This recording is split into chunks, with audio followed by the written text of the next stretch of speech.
Tonight, we open a new case file that has been haunting detectives for 19 years. I'm Detective Obscura.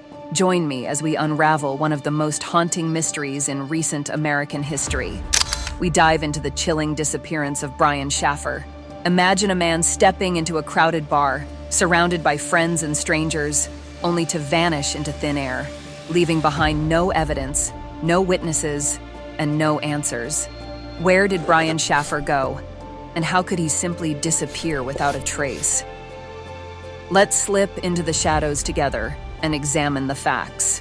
The night is March 31st, 2006. Brian Randall Shaffer, a 27-year-old medical student at Ohio State University, steps into the buzz of the Columbus nightlife to celebrate the long-awaited start of spring break.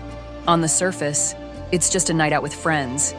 Casual drinks, loud music, the comforting chaos of a college bar. But for Brian, it's more than that. The past few months have been heavy with grief. His mother, Renee, had recently passed away after a painful battle with cancer, leaving a void that no amount of schoolwork or socializing could fill. Still, Brian is trying to move forward.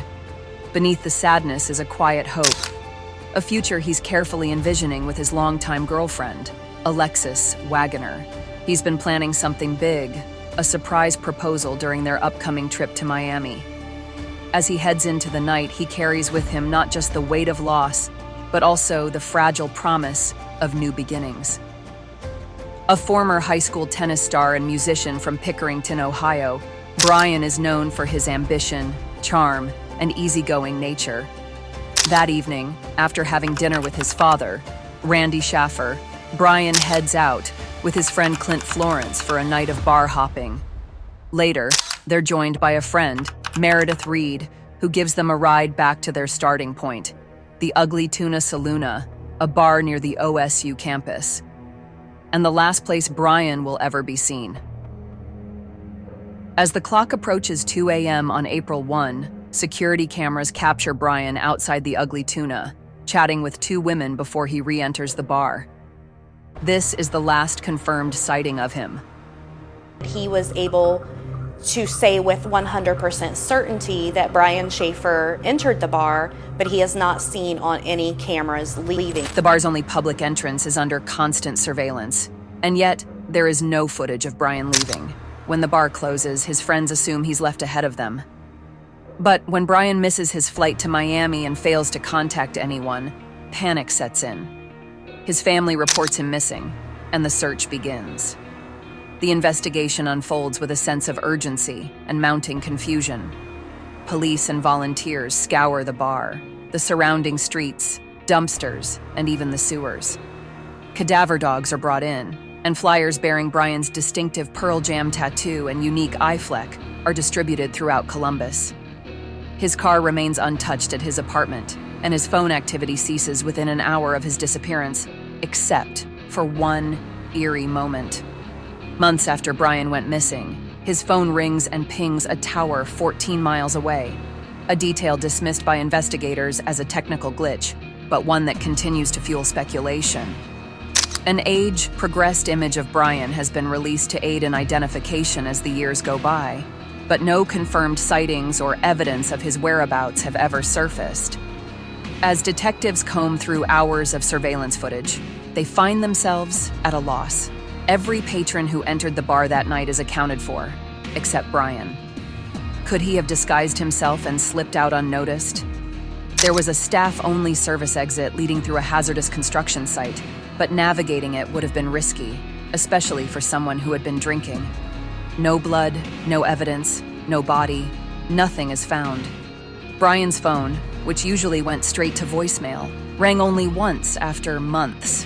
Everything did not make any sense. Where was Brian? Attention soon turns to those closest to Brian. All of his friends present that night, except Clint Florence, agreed to polygraph tests and passed.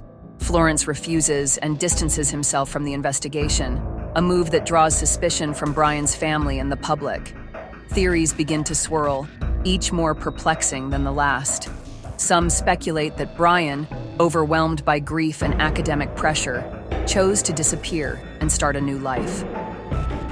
Yet those who knew him best point to his hopeful plans for the future and his positive outlook, casting doubt on the idea of a voluntary vanishing. Others consider the possibility of foul play, perhaps an attack or abduction inside the bar or nearby. But how could someone have removed Brian from a crowded, camera-monitored bar without anyone noticing? The logistics seem almost impossible. There's also the theory of an accident, that Brian, perhaps intoxicated, fell or was injured in the construction area. But with exhaustive searches, nothing was yielded, not even a single clue of that possible scenario to happen. As the years pass, the case attracts the attention of internet sleuths and the media, spawning further speculation. Some even suggest links to the so-called smiley face killer, a disputed theory about a serial killer targeting young men, but investigators find no credible connection. Others whisper about paranormal possibilities slips, alternate realities, or abductions that defy explanation. While these theories may seem fantastical, they speak to the desperation and bewilderment that surround this case. The toll on Brian's family and friends is immeasurable.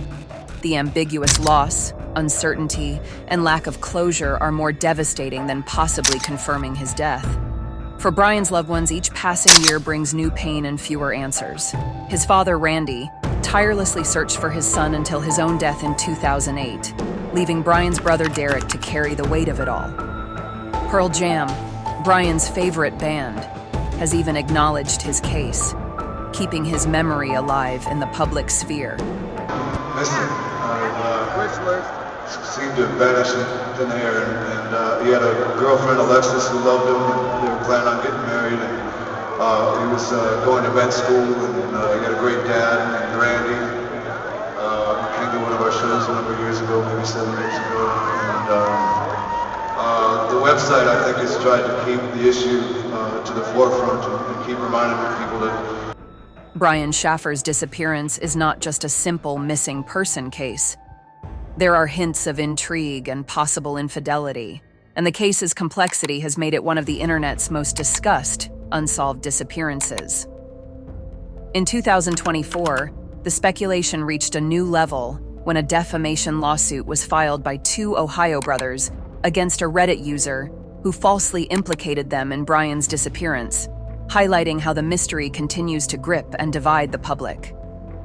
To truly understand the context of this case, it's worth noting the deep and mysterious history of Ohio itself. Long before Columbus became a city, the land was home to ancient cultures like the Adena, Hopewell, and Fort Ancient, known for their enigmatic mound-building practices. These ancient earthworks, still visible today, speak to a history of secrets and unsolved mysteries that linger in the very ground beneath the city. Is it possible that the land itself, with its history of unexplained phenomena, casts a shadow over cases like Brian's? Or is that just another layer of intrigue in an already confounding story? Despite the passage of nearly 2 decades, Brian Shaffer's disappearance remains unsolved. Police continue to receive tips, but none have led to a breakthrough.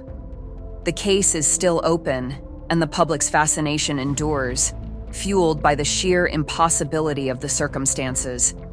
How does a man vanish from a crowded bar, leaving behind no evidence, no witnesses, and no explanation?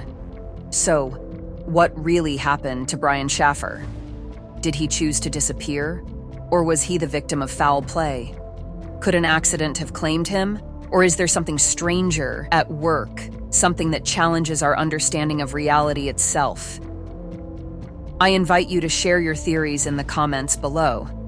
Like, subscribe, and join me, Detective Obscura, as we continue to declassify the world's most perplexing mysteries. Next time, we'll dive into another case that just might be as or even more chilling than this one. Stay curious, stay safe.